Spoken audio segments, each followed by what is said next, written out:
이제 강의에 들어가기 전에 부모세움학교 교육 선포문이라는 게 있습니다. 한번 외치고 저희가 시작하겠는데요. 부모세움학교 저희 준비팀은 우리가 배우고 익히는 것들을 확고하게 마음에 새기게 하기 위해서 선포문을 시작했습니다. 만들었습니다. 다 같이 한번 외쳐보겠습니다. 저 PPT 좀 띄워주시겠습니까? 제가 우리 하나씩 저를 따라서 한번 해보시겠습니다. 우리는 가정을 세우신 하나님의 뜻을 배워야 한다, 알아야 한다, 익혀야 한다, 삶이 되게 해야 한다. 다음 PPT 주세요. 주님이 시작하신 우리 가정을 다 같이요. 가르치소서, 훈련하소서, 다스리소서, 영광 받으소서. 이것이 부모세움학교 교육 선포문입니다. 정말 저희는 배우고 알고 익혀서 삶이 되게 해야 되죠. 아까 지 목사님께서 기조 강연에서 말씀하신 것처럼 말씀이 삶이 되는 그러한 삶이 우리의 정말 힘 있는 삶인 것입니다. 이 강의 제목은 하나님이 계획하신 가정의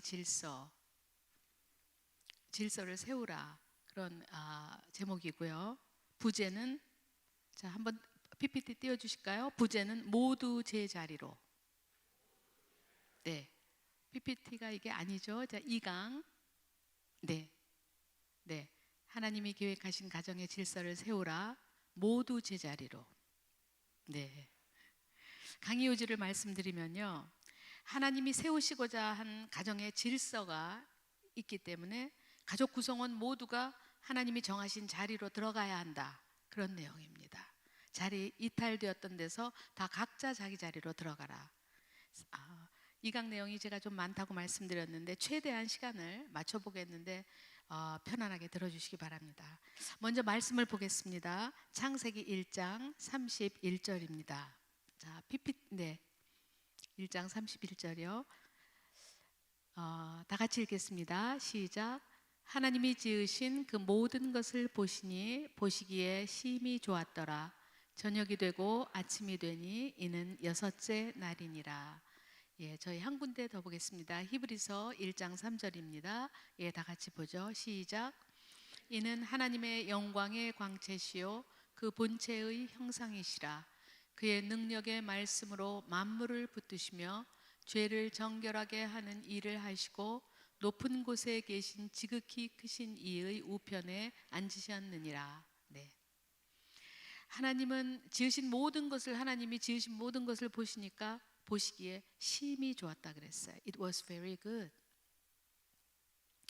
이렇게 하나님이 이처럼 보시기에 좋았던 만물을 만드실 때 그것들의 순기능을 계획하셨습니다.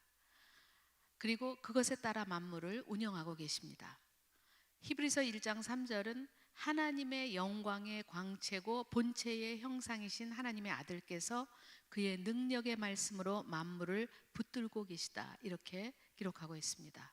즉 만물은 예수님께서 그의 말씀으로 붙들고 계심으로 그 안에 사는 우리들이 그분이 의도하신 대로 현장에서 삶을 운영해 갈 때 우리의 삶은 하나님께 속한 생명력으로 순기능을 하게 되는 것입니다. 이런 창조주의 의도에 따른 운영과 기능은 하나님이 세우신 가정의 경우에도 마찬가지입니다. 가정이 하나님이 뜻하신 바대로 방향을 잡을 때, 즉 하나님의 말씀을 따라 가정이 운영될 때 그 가정에는 하나님이 의도하신 순기능의 역사가 일어나고 가족 일원들은 그것을 누리게 됩니다. 또 이웃은 하나님의 의도를 따르는 피조 세계에 임하는 하나님의 영광을 보게 되는 것입니다. 우리는 여기서 한번 마음의 옷깃을 다시 한번 여며보기를 바랍니다. 우리 모두는 가정을 세우기 위해서 각 사람이 힘에 지나는 수고를 하고 있습니다.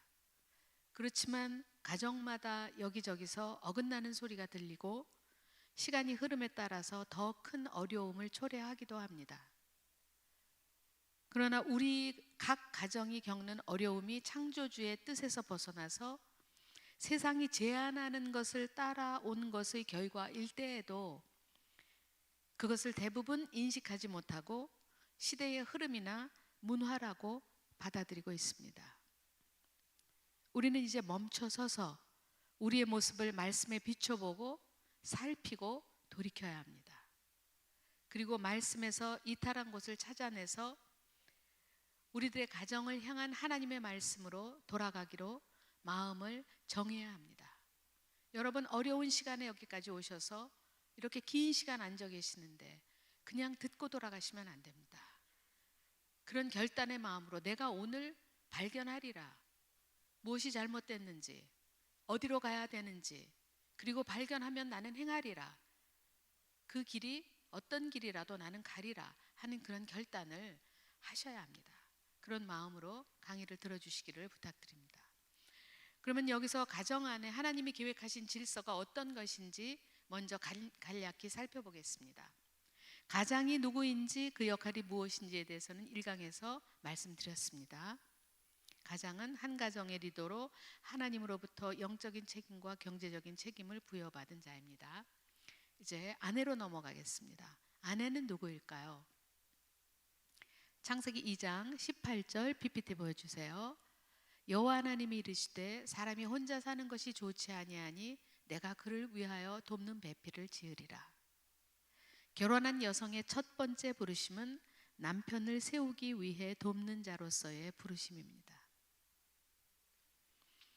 오래전에 저희 학교에 어머니 중에 그런 분이 계셨어요. 요새는 딸들도 굉장히 그 전공을 찾아서 어머님들이 굉장히 교육에 열심히신데 저는 저희 아이가 고등학교만 졸업해도 상관없어요. 이 아이가 할 일은 남편을 세우는 겁니다.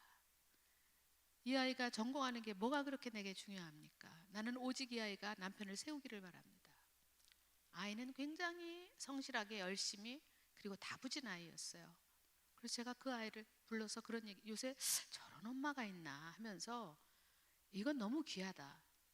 그래서 그 아이를 불러서 얘기했습니다. 넌 영부인이 되라. 어려서부터 남편 세우는 것을 가슴에 새기고 사는 그런 여성이 지금 21세기에 어디 있습니까? 넌 대통령을 세워라. 제가 그렇게 얘기를 했어요. 그러면 가정 안에서 하나님이 계획하신 질서가 어떤 건지 이제 제가 살펴보고 있는 중인데요. 여성은 남편을 세우기 위해서 돕는 자로서 부르심입니다. 돕는 배필, 수터블 헬퍼입니다. 아내는 남편이 하나님이 부르신 역할을 잘 해내도록 돕는 자입니다. 이는 여성의 사회적 역할을 뜻하는 건 아닙니다. 남자보다 여자가 열등하다는 뜻도 아닙니다. 그 역할에 있어서 하나님이 부여하신 남편을 돕는 일을 함으로써 가정을 향한 하나님의 뜻을 이루어 나가는 사람이 아내라는 뜻입니다.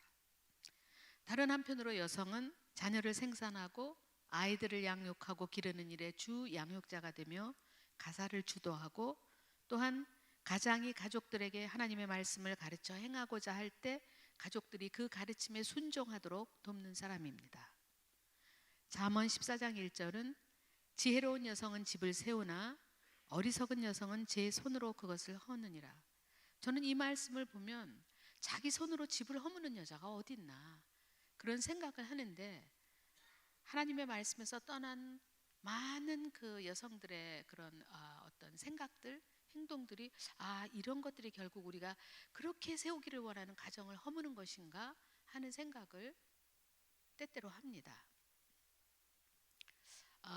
이제 자녀에 대해서 저희들이 얘기해 보겠습니다. 한 쌍의 남녀가 결혼을 통해서 얻은 선물인 자녀에 대해서 하나님은 자녀가 자기를 낳아주신 부모님께 순종하도록 명령하셨습니다. 세상의 이치로는 자녀가 부모의 기업이지만 성경은 자녀가 여호와의 기업이라고 말씀하고 있습니다.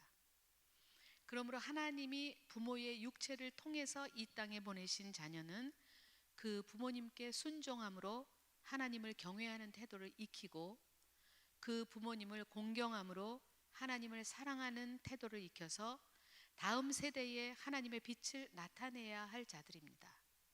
또한 자신들이 자기의 다음 세대를 주 안에서 키워나가야 하는 사명을 부여받은 존재들입니다. 이렇게 아버지, 어머니, 자녀, 가족 각 구성원들에게 하나님으로부터 각기 부여된 의무와 위치와 책임이 있습니다. 그러면 이제 각 구성원들이 하나님이 세우신 질서를 따라서 가정 안에서 자신은 어떤 존재고 어떤 역할을 해야 되고 어떤 자세로 해야 되고 어떤 위험을 피해야 하는지에 대해서 조금 더 구체적으로 말씀드리겠습니다. 가장이 해야 할 가장 중요한 일은 가정 안에서 자신의 위치와 할 일에 대해서 분명하게 인식하고 자신의 자리를 지키는 것입니다. 이것이 가장 중요합니다. 한국 사회는 매우 경쟁이 치열한 사회이기 때문에 아버지들은 사회 안에서 활동하는 것만으로도 지치기 일쑤입니다. 그래서 가정이 아내의 손에서 흘러가는 대로 맡겨두는 경우가 허다합니다. 그러다가 집안에 큰일이 생기면 가장들은 그때 개입해서 힘겹게 일을 처리하고 또 다시 뒤로 물러섭니다. 그러나 이제는 가장들이 자신을 부르신 분을 알고 그분이 부여하신 가정 내의 위치와 역할에 대해서 확실한 지식을 가졌으니까 어떠한 경우에라도 가장의 자리와 책무를 소홀히 하셔서는 안 됩니다. 두 번째는 자신을 부르신 하나님께서 모든 일을 해낼 수 있는 능력을 예비하셨음을 믿고 그 역할을 위해서 하나님께 도우심을 구해야 합니다. 기도죠. 보통 남성들은 기도를 잘 안 하시는데 지속적으로 구하고 멈추지 않아야 합니다. 이것이 없이는 그 역할을 감당해낼 수가 없습니다. 그래서 가장들은 짧은 시간이라도 매일 가장으로서의 능력을 구하는 기도를 꼭 하셔야 합니다. 운전하면서라도 해야 되고 화장실에 앉아서라도 하셔야 됩니다. 그렇지 않으면 지식이 능력이 되지 않아서 이전하고 같은 생활을 또 반복하게 됩니다. 마지막으로는 가장은 그 영적 지도자의 역할의 중요성을 깨달아서 가족을 지도하고 축복할 시간을 반드시 확보해야 합니다. 시간을 확보하시는 겁니다. 정리해보면 창조주가 친히 부르신 자신이 누군지 알고 그 자리에 굳게 서서 부르신 분께 능력을 구하고 역할을 위한 구체적인 실천의 시간을 확보해야 하는 것입니다. 그러면 가장의 역할을 할 때 가장들이 꼭 기억해야 할 태도가 어떤 걸까요? 가장이 자신에게 주어진 직무를 해나감에 있어서 가장 중요한 태도는 아내와 협업입니다. 협력하는 것이 최우선입니다. 왜 아내와의 연합이 가장 중요한 태도일까요? 돕는 배필인 아내의 조력 없이는 가장의 역할을 해내기라는 것은 불가능하기 때문입니다. 왜 가장 혼자는 그 역할을 해내는 것이 불가능할까요?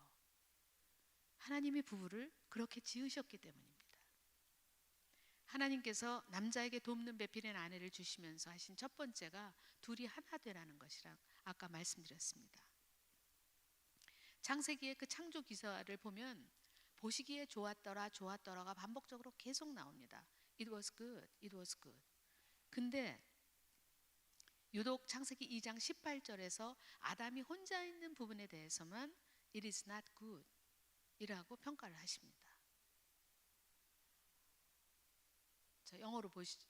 The Lord God said, It is not good for the man to be alone. 남자가 혼자 있는 거 좋지 않다. 내가 보기에 좋지 않다. 그래서 I will make a helper suitable for him.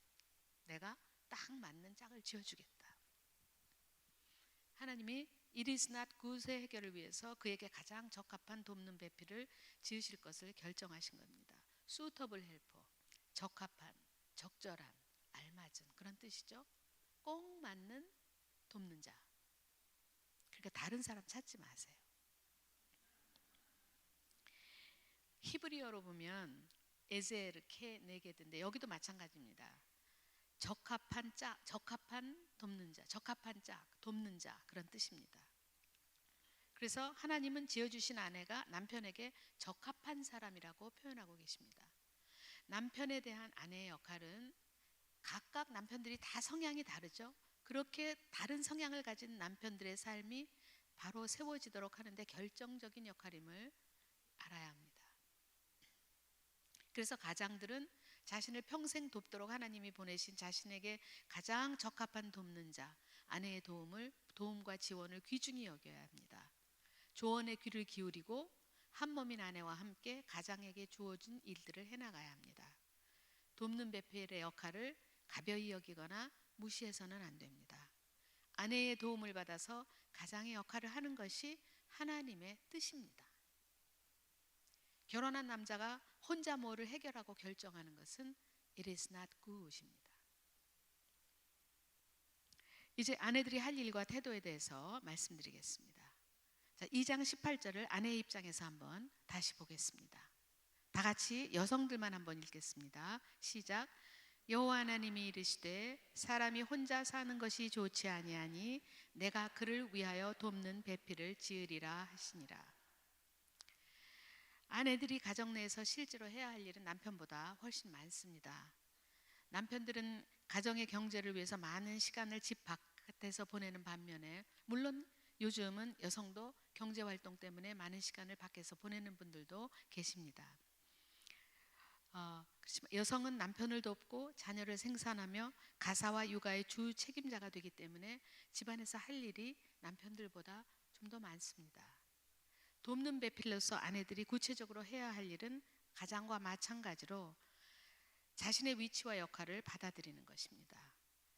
자기가 돕는 자임을 마음에 새기는 것입니다. 그렇게 남편에게 보내진 자임을 새기는 것입니다. 그런데 이것을 잊지 않고 늘 마음에 두며 주어진 역할을 자연스럽게 해내기 위해서는 베드로전서 3장 3절에서 4절을 기억해서 아내로서 자신을 단장하는 것이 꼭 필요합니다. 한번 읽어보겠습니다. 너희의 단장은 머리를 꾸미고 금을 차고 너희 아름다운 옷을 입는 외모로 하지 말고 오직 마음에 숨은 사람을 온유하고 안정한 심령에 썩지 아니할 것으로 하라. 이는 하나님 앞에 값진 것이니라. 돕는 배필로 지으심을 받은 아내들은 자신의 마음속 숨어있는 속사람을 온유하고 안정한 심령으로 단장해야 하는 것입니다. 영어로 들으시면 훨씬 더 쉽게 와닿습니다. Gentle and quiet spirit. 부드럽고 조용한 그러한 마음입니다. 이를 위해서는 우리가 홈쇼핑에서 뭐 살까 이렇게 생각하면서 뭐 속옷도 사고 화장품도 사고 뭐 시간도 많이 보내고 그러시는데요. 외모를 꾸미는 것처럼 시간을 들이고 기도하면서 노력해야 합니다. 부드럽고 요동치지 않는 마음을 내면 깊은 곳에 만들어야 하는 것인데, 이것이 없이는 돕는 배필의 역할, 자녀의 주 양육자의 역할, 가사 책임자의 역할을 감당하기가 어렵습니다. 도와주는 사람의 마음이 거칠고 들끓고 있는데 어떻게 합당한 도움을 줄 수가 있겠습니까? 돕는 자의 역할이 성공적으로 될 때 아내들에 의해서 가정을 운영하는 순기능의 한 축이 돌아가게 되는 것입니다. 두 번째, 아내가 해야 할 일은 남편의 경제적 책임을, 남편이 지고 있는 경제적인 그 짐을, 책임의 짐을 기도로서 함께 지는 것입니다. 남편이 수고로운 경제적 책임을 지기 위해서, 남편의 그 경제적 책임을 위해서 면밀하게 기도해야 합니다. 그래서 함께 짐을 지고 가정 경제에 어려움이 닥칠 때에도 깊이 인내하고 격려하며 남편을 그 자리에 세우신 하나님께 남편이 가장으로서의 책무를 능히 감당할 수 있는 은혜와 도움을 항상 구해야 합니다.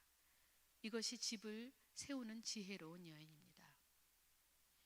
세 번째는 남편의 결정이 하나님의 말씀을 떠났다고 생각될 때 기도하며 권면해서 남편으로 하여금 바른 결정을 내릴 수 있도록 도와야 합니다. 일반적으로 남성은 여성보다 어린아이 같고 단순하고 충동적이기 쉽고 절제하는 힘이 약한 속성을 가지고 있습니다. 여성은 반대로 인내하고 절제하고 끝까지 버팁니다. 그래서 안 믿는 남자와 믿는 여자가 결혼하면 결국 나중에 머리가 허해서 남편이 교회에 나옵니다. 그런데 믿는 남자와 안 믿는 여자가 결혼하면 대부분 남자가 신앙에서 떠납니다. 그래서 돕는 배필인 아내는 그 여성 특유의 속성, 인내하고 절제하는 그런 특유의 속성을 발휘해서 지도자인 남편이 그 약한 속성으로 인해서 잘못된 결정을 내리지 않도록 조언하고 바른 결정을 내리도록 하나님 앞에 그 일을 아뢰야 합니다. 그럼으로써 가정이 잘못된 방향으로 흘러가는 것을 막아야 합니다. 네 번째로는 엄마로서 자녀에게 아버지를 긍정적으로 소개해야 합니다. 이게 무슨 얘기인가? 제가 조금 자세하게 말씀을 드리겠습니다. 제가 방금 남성들은 단순하고 충동적이기 쉽고 절제하는 힘이 좀 약하다 그랬잖아요. 어린아이 같기도 하고. 그래서 아빠의 연약한 모습 때문에 아이에게 그렇게까지 화낼 게 아니었는데, 그렇게까지 말할 건 아니었는데 툭툭 실수를 한단 말이죠. 그럼 애가 화가 나고 억울하겠죠. 그럼 엄마는 그 마음을 이해해 줘야 합니다. 그러면서도 아버지를 비방하는 게 아니라, 야, 너네 아빠 나한테도 평생 그랬어, 이렇게 하는 게 아니라, 그래서 자기들끼리 팀을 짜는 거죠. 은따가 되는 거예요. 은따가. 아버지가 아버지의 약한 부분과 함께 자녀를 향한 아빠의 본심을 말해줘야 합니다. 본심뿐만 아니라 아버지의 가족을 향한 끝없는 수고를 알게 해줘야 됩니다. 이게 지혜로운 여인입니다. 예를 들면 이런 겁니다. 아빠가 화나면 하지 않을 말 하시잖아. 속상했지? 엄마가 알아. 나도 가끔 그래. 근데 아빠가 너 진짜 사랑한다는 거 네가 알았으면 좋겠어. 그리고 아빠가 가족을 위해서 얼마나 수고하시는지도 네가 알았으면 좋겠다. 아침부터 저녁까지 우리를 위해서 일하시는 게 아빠의 사랑이 아니면 뭐겠니? 그치? 이렇게 긍정적으로 소개하셔야 됩니다.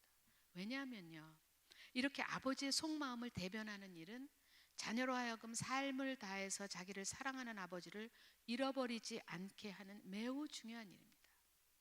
우리 아버지는 늘 나를 사랑했어. 화나면 안 할 말씀을 막 푹푹 하셨지만 가족을 위해서 일생을 다 바치셨어 하는, 그것은 돈으로 계산할 수 없는 자녀의 자산인데 그걸 어머님이 잘 보존하셔야 돼요. 이것은 아빠의 경우도 마찬가지인데, 사실 어머니가 가정 내에서 아버지와 자녀 사이의 역할을 하는 경우가 훨씬 많습니다. 마지막으로 아내들은 남편이 가정의 영적 지도자로서 서는 것을 돕기 위해서 가족들에게 말씀을 가르칠 수 있도록 환경을 만들고 도우며 지원해야 합니다. 아내 자신이 먼저 남편의 축복권을 사모하고 자녀들이 아버지가 가르친 말씀을 행하도록 생활 속에서 가르치며 아버지의 축복권을 사모하도록 지도해야 합니다. 이제 돕는 배필인 아내가 자신의 역할을 해나갈 때 취해야 할 태도, 주의해야 할 태도에 대해서 말씀드리겠습니다. 가정 안에서 자신의 역할을 감당하는 아내가 취해야 할 태도 중에 가장 근본이 되는 태도는, 저도 이것을 하면서 정말 위대한 힘을 느꼈어요. 자신에게 주어진 역할을 즐거움으로 해내야 합니다. 다른 가정과 비교하지 않고 바로 그 남편, 바로 그 아이, 바로 그 경제, 그 상황, 그것을 즐거워해야 한다는 겁니다. 왜냐? 거기가 하나님이 줄로 재어주신 내 구역이기 때문입니다. 내 나와바리예요. 네. 시편 16편 6절에 이런 말씀이 있습니다. 내게 줄로 재어진 구역은 아름다운 곳에 있으며 나의 기업이 실로 아름답도다. 가정에서의 역할을 즐거이 받아들이는 아내는 집안에 마르지 않는 샘과 같습니다. 저 집에는 저렇게 공부 잘하고 열심히 하는데 얘는 왜 이래? 아, 진짜 내 지겨워서 못 살겠다. 내가 화 안 낼라 그러는데 안 낼 수가 없어요. 내가 화를 안 낼 수가 없어. 네 아빠는 또 왜 그러니?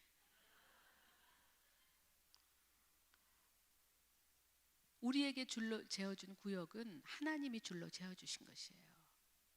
그것이 우리에게 최고의 영역입니다. 그 아이, 그 남편, 그 경제, 그 상황.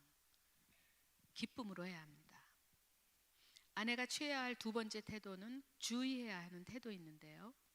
남편이 말씀에서 떠난 결정을 내린다고 여겨질 때 무시하거나 원망하는 마음이 일어나지 않도록 마음을 지켜내는 태도입니다. 누구나 넘어집니다. 많은 경우는 남편이 나보다 못해 보이고 그래서 어리석은 결정을 반복적으로 내린다고 생각이 돼서 답답한 나머지 남편을 돕는 자리에서 벗어나서 자신이 가장의 위치로 올라갑니다. 가정의 모든 일을 진두지휘하고 싶은 마음을 가지게 됩니다. 이때 아내들은 마음을 지켜서 자신의 자리로 돌아가야 합니다. 우리는 우리 안에 주권자가 되고자 하는 죄성이 여러 가지 이유로 머리를 드는 것을 알아채야 합니다. 물론 특별한 예외적인 상황이 있을 때도 있지만 어떤 이유에서든 아내가 가정을 진두지휘하는 자리에 서는 것은 하나님의 법에서 떠나는 것입니다.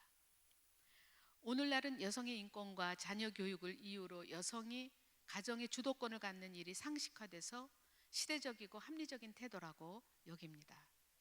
그러나 그리스도인 아내들은 하나님이 말씀하신 질서와 태도를 알고 믿고 받아들임으로써 세상과 맞서 싸워야 합니다. 여러분의 자리를 지키심으로써 세상과 싸우셔야 합니다. 인격적인 것과 하나님의 말씀에서 떠난 것이 어떤 것인지 분별해야 합니다. 예화를 하나 드리겠습니다. 저희 학교에 지금 10학년 고1짜리 남학생인데요. 양가, 친가, 외가 모두 할머니, 할아버지 때부터 굉장히 열심히 예수를 믿는 집안의 손자예요. 그런데 엄마, 아버지도 물론이죠. 근데 얘가 7학년부터 너무 학교의 규칙을 많이 어기는 거예요. 어기다 이제 8학년에 와서는 이제 조금 계속 징계받았어요. 이제 조금 더 지나가면 이제 퇴학의 그 위험에 이제 처하는 대로 점점 가고 있었어요. 어느 날 어머니가 저를 찾아오셨어요. 아무래도 한 번만 더 징계받으면 퇴학될 것 같아서 교장 선생님 미리 인사드리러 왔어요. 그렇게. 그래서 이제 이런저런 얘기를 나눴어요. 그러다가 제가 어머니한테 아버지랑 같이 기도를 좀 하시면 좋겠습니다. 그런 얘기를 했어요. 그랬더니 그럼 우리 남편 되게 좋아할 텐데요. 그래요. 제가 너무 뜻밖이었어요. 보통은 아내들이 같이 기도하자 그러면 한국 남성들은 약간 쑥스럽기도 하고 권위자가 뭐 이렇게 밑에 것과 같이 기도를 하나 이런 생각이 들어서 뭐 각자의 나도 하고 있어 당신도 해 이렇게 해서 별로 그거 그렇게 금방 원하는 남편들이 쉽지 않아요. 저도 정말 남편 꼬시는데 수년 걸렸어요. 그래서 그냥 호시탐탐 기회를 노려가지고 집안에 조금 큰일이 생기면 여보 작정 기도합시다 이래가지고 하고 그치고 하기를 수년 하다가 이제 매일같이 하는 것을 자리매김한 것이 한 3, 4년 됐습니다. 근데 이 아버지가 굉장히 좋아할 거라는 거예요. 그래서 그래요? 대부분 아버지들이 싫어하시는데 그랬더니 우리 남편이 계속 나보고 같이 기도하자 그랬어요. 근데 왜 안 했어요? 그랬더니 그냥 뭐 약간 그냥 그 남자 밑에 들어가는 것 같아서 짜증나서 안 했어요. 그래서 세상에 그렇게 좋은 환경이면 빨리 하세요. 그랬더니 내가 이거 하면은 우리 민석이가 엄청 좋아하겠다. 엄마가 그러세요. 왜요? 그랬더니 우리 애가요. 내가 아빠 진두지휘하는 걸 그렇게 싫어하잖아요. 그래요. 아들이 그걸 그렇게 싫어할대요. 그래서 본인이 남편과 함께 기도하면 굉장히 좋아할 거라는 거예요. 그리고 그 어머니는 그 이후에 약속을 지키신다는 것을 저는 알았습니다. 근데요, 정말 놀라운 일이 일어났어요. 아이가 변하는데요. 이런 일도 있나 싶어요. 아버지 머리 꼭대기에 있던 엄마가 지자리로 돌아오니까 아이가 변하는데요. 애들이 걔가 김민석이거든요. 근데 거민석이라고 불러요. 그래서 왜? 그랬더니 거듭난 민석이. 그렇게 일을 저지르고 학교에 관심도 없고 공부도 안 했는데 얘가 영적으로도 변하고 완전히 변한 거예요. 그러면서 엄청 노력을 하는 거예요. 도대체 우리 눈으로도 안 믿겨지는 거예요. 그러더니 뭐 정말 저에게 온갖 신학적 문제까지 다 들고 왔었어요. 제가 대답하느라고 한 거의 2시간 동안 이렇게 걔하고 면담을 한 적이 있었는데 지금 10학년인데요. 학교에서 가장 모범적이고 가장 신앙적이고 가장 그 열정이 많은 진짜 너무 멋진 남성이 된 거예요. 안 믿어지시죠? 근데 진짜예요. 진짜. 그래서 마지막으로 가족의 이론으로서 이제 자녀가 취해야 할 태도에 대해서 제가 말씀드릴게요. 성경에는 하나님을 경외하고 부모를 공경하라, 부모를 공경하고 저주하지 말라, 이런 내용이 여러 곳에 반복적으로 나옵니다. 부모는 하나님의 계획을 따라서 오늘 자녀가 있게 한 장본인이죠. 하나님이 세우신 양육자고 훈련자고 공급자고 지도자고 보호자고 인도자입니다. 그래서 부모를 거역하고 하찮게 여기는 것은 곧 그 부모를 세워서 자신을 기르도록 책임과 권위를 부여하신 하나님을 거역하는 게 돼서 부모 공경의 계명은 하나님 경외와 직결되어 있습니다. 하나님을 믿는다는 것과 부모 공경은 뗄래야 뗄 수 없는 관계입니다. 이런 이유로 하나님은 부모 공경의 계명을 약속이 있는 첫 계명이 되게 하셨습니다. 한편 부모 공경은 하나님 경외의 지표가 되기 때문에 성경은 자녀가 부모 공경을 무시할 때를 엄중한 말씀으로 경계하고 있습니다. 우리가 주의 깊게 안 읽어서 그런데요, 정말 엄중한 말씀으로 경계하고 있습니다. 출애굽기 20장 12절 5계명이죠. 내 부모를 공경하라. 그리하면 내 하나님 여호와가 내게 준 땅에서 내 생명이 길리라. 약속이 있죠. 약속하신 첫 번째 계명입니다. 신약 에베소서 6장은 더 자세하게 말씀하고 있습니다. 자녀들아, 주 안에서 너희 부모에게 순종하라. 이것이 옳으니라. 내 아버지와 어머니를 공경하라. 이것은 약속 있는 첫 계명이니 이로써 네가 잘되고 땅에서 장수하리라. 이 계명을 지킬 때 하나님이 약속하신 그 약속이 주어집니다. 다른 한편으로는 성경은 자녀가 부모를 하찮게 경홀히 여길 때 겪을 엄중한 말씀을 하고 있는데, 이 말씀을 통해서 부모 공경을 하지 않는 자녀가 가지기 가장 쉬운 태도가 부모를 우습게 여기는 거라는 거예요. 하나님이 이것을 굉장히 엄중한 말씀으로 경고하고 계시다는 것을 알 수 있습니다. 그러니까 부모를 공경하면 약속이 주어지고 부모를 하찮게 여기면 저주가 주어진다, 그런 말씀입니다. 그 신명기 27장 에발산의 저주를 보면요, 이스라엘 백성이 요단강을 건너서 가나안 에 들어간 다음에 6지파는 그리심산에 서고 6지파는 에발산에 서서 그리심산의 6지파는 축복을 선포하고 에발산의 6지파는 저주를 선포하라고 하나님 말씀하셨어요. 그 에발산의 저주 12개 중에서 두 번째 저주가 부모를 경홀히 여기는 것에 대한 저주예요. 첫 번째는 우상에 대한 거고요. 그의 부모를 경홀히 여기는 자는 하나님의 저주를 받을 것이라. 이렇게 레위인이 크게 외치면 모든 백성이 아멘 해야 돼요. 부모 우습게 여기면 저주받는다는 것에 대해서 전 공동체가 아멘 한다니까요. 신명기 21장 18절에서 21절에는 패역한 자녀, 끝까지 부모의 말을 듣지 않고 반항하고 자기 고집대로 사는 자녀는 죽이라는 명령까지 나옵니다. 세 번역을 보면 부모의 가르침을 듣지 않고 반항하며 고집이 센 방탕한 자녀는 이스라엘 가운데서 뿌리 뽑아야 할 악이라고 규정합니다.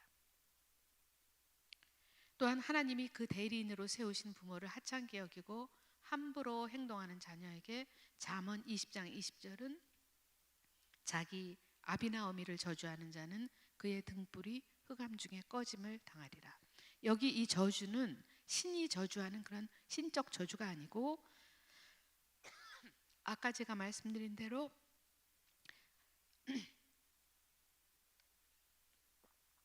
자기 아비나 어머니를 하찮게 보고 시시하게 보고 보잘것없게 생각하는 것이에요. 그런 자는 등불이 흑암 중에 꺼짐을 당하리라. 등불 하나 들고 어두운 길을 가는데 등불이 꺼지면 어떻게 되겠어요? 두려운 말씀이죠. 우리의 자녀들은 하나님의 명령을 좇아 부모님을 공경하면 인생이 잘 되고 장수하며, 부모의 지도를 하찮게 여기는 자녀는 흑암 중에 등불이 꺼짐 같은 인생을 가게 된다는 것을 깊이 받아들여야 합니다. 오늘날 우리들은 자녀 교육을 위해서 부모가 뭘 해야 될까 하는가에 집중합니다. 그래서 저희도 부모 교육 때 부모가 뭘 해야 되는가에 집중했다고 아까 말씀드렸죠. 그러나 성경은 자녀가 부모를 공경하면 하나님이 그의 인생이 잘 되게 하시겠다고 약속하셨어요. 부모나 자녀 이제 모두 어떻게 해야 할까요? 부모 공경이 과연 자녀의 인생이 잘 되는 길일까요, 여러분? 믿어지세요? 너무 안 믿어지지 않아요? 근데 하나님은 부모를 공경하는 자녀를 잘 되게 하시겠다고 약속하셨어요. 저는 학생들을 가르치면서 이 일에 있어서 수많은 사례들을 경험했습니다. 여러분의 자료집에 나와 있는 얘기는 얘기 한 개에 불과합니다. 하나님의 약속은 한치도 어김이 없음을 저와 우리 선생님들은 눈으로 봤습니다. 우리는 약속 있는 첫 계명의 21세기의 증인들이에요. 저와 저희 선생님들은 정말 잘 됩니다. 애들이. 시간이 많이 가서 굉장히 중요한 지금 예화를 못 드리겠네요. 아깝네요. 드릴까요? 한 여학생이 있었어요. 아이가 셋인 집에 맏딸인데 자기밖에 몰라요. 엄마도 모르고 아버지도 모르고 동생도 모르고 친구도 모르고 자기밖에 몰라요. 먹는 것도 혼자만 먹어요. 근데 이제 제가 12학년 아이들을 데리고 이제 영적인 그런 마지막 체크를 하는데 얼마나 이리 빠지고 저리 빠지는지 정말 사투를 벌였어요. 그 아이가 제 가르침을 받는 데 들어오게 하는데 결국 그 아이가 이제 그 자리에 섰습니다. 그래서 이제 부모님께 제가 그랬어요. 너 엄마 염장 지르는 재미로 살지? 제가 그랬어요. 그러면서 이제 부모 공경을 가르치고 그것들을 어떻게 수행하는지 이제 면밀하게 그거를 짜가지고 했습니다. 그리고 나서 이 아이가 한 3주쯤 지나면서부터 조금씩 변하기 시작했는데 이제 간식을 친구를 주는 거예요. 원래 안 줘요. 고3인데도. 그리고 간식을 선생님한테 가져왔. 그 선생님이 너무 놀라신 거예요. 그 이렇게 무슨 젤리 같은 거를 선생님 드세요 하고 갖고 왔대요. 선생님이 깜짝 놀란 거예요. 그러더니 공부를 하는데 집중이 되는 거예요. 가만히 못 있어요. 학교가 끝날 때쯤은 복도 이 끝에서부터 저 끝까지 내가 오늘 공부를 얼마나 많이 했는 줄 아냐고 막 그렇게 소리 지르면서 다녔어요. 그러면서 정말 삶이 이제 전 삶이 변하기 시작했습니다. 부모님에 대한 그 태도를 바꾸면서. 한 번은 이제 마지막으로 저하고 면담을 하는데 들어왔어요. 그래서 이제 얘기를 쭉 하고 너무나 잘하고 있어서 기특하다고 하고 저희가 뭐 고구마 찐 건가 뭘 먹었어요. 물을 마시고. 그랬더니 일어나서 나가면서 보통 같으면 걔 그거 놓고 나가요. 이전에 애가. 근데 자기가 먹은 것을 다 들고 나가면서 선생님 드신 것도 제가 들고 나갈까요? 치울까요? 그래서 제가 정말 너무나 깜짝 놀랐어요. 보통 고3 여학생들이 하는 일이지만 얘는 전혀 있을 수 없는 일이에요. 제가 담임 선생님하고 제가 너무 깜짝 놀라서 이렇게 어안이 벙벙 해갖고 갖고 나가 이랬어요. 그래서 가지고 나갔어요. 그리고 자기가 치웠어요. 그러니까는 근데 너무나 빠른 시간 동안에 정말 어떻게 이렇게 변하지? 하게 그냥 멀쩡한 애가 된 거예요. 말하자면. 시간이 다 됐다고 지금. 네.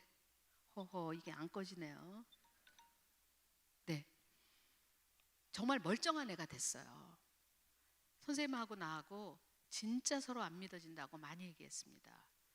대학을 가서 장학금으로 공부를 잘하고 아직 졸업 안 했는데 지금은 그 대학에서 하는 프로그램에 미국에 연수에 가 있어요. 어머님 아버님이 얼마나 좋아하시는지 모릅니다. 여러분, 자녀가 부모를 공경하면요, 자녀의 인생은 잘 됩니다. 저는 공부만 잘하는 게 아니라 사람이 되더라고요. 정말 깜짝 놀랐어요. 하나님의 전 신비주의자는 아닌데 어떻게 이런 일이 있을 수 있지? 18살 된 애가 어떻게 이렇게 단기간에 바뀌지? 그것도 한 군데가 아니라 전 인격, 전 인간이 어떻게 이렇게 바뀌지? 그런 것들을 목도했습니다. 우리는 우리 스스로 자녀에게 공경받을 만한 부모가 못 된다고 해도, 그렇게 스스로 평가해도 자녀가 부모를 공경하는 것은 하나님의 명령이며 하나님의 약속을 받는 길이기 때문에 반드시 내 자녀가 하나님께 순종하고 부모를 공경하도록, 그런 삶을 살도록 기도해야 합니다. 저는 한국교회가 자녀들에게 부모 공경만 잘 가르쳐도 많은 문제가 해결될 것이라고 확신하고 있습니다. 그래서 교회 내에 부모 공경 학교가 생겨나는 것이 저의 오랜 바람이었습니다.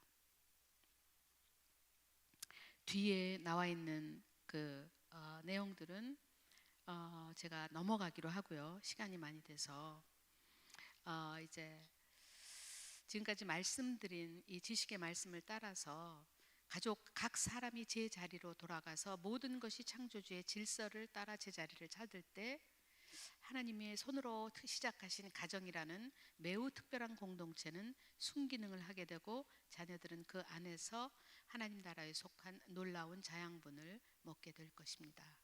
이제 저희 학교에 2강에 과제가 있는데 과제로 내주었던 선포문을 한번 저희가 다 같이 외치고 2강을 마치도록 하겠습니다. 선포문 한번 보여주시겠습니까? 네, 이제 이거는 남성들이 하는 겁니다. 나는 가장이다. 다 같이 시작. 나는 가장이다. 나는 하나님이 세우신 가정의 가장이다. 나는 가족을 각자 하나님이 명하신 자리에 서도록 돕는 나는 가장이다. 나는 우리 가정을 하나님이 세우신 질서대로 세워가도록 부름을 받은 나는 가장이다.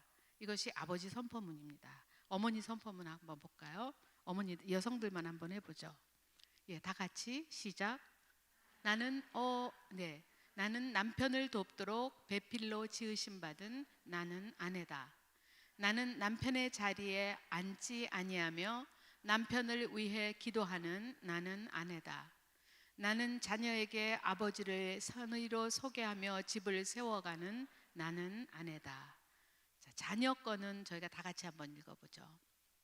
나는 자녀다. 나는 하나님이 내게 주신 부모님 아래서 자라나는 나는 자녀다.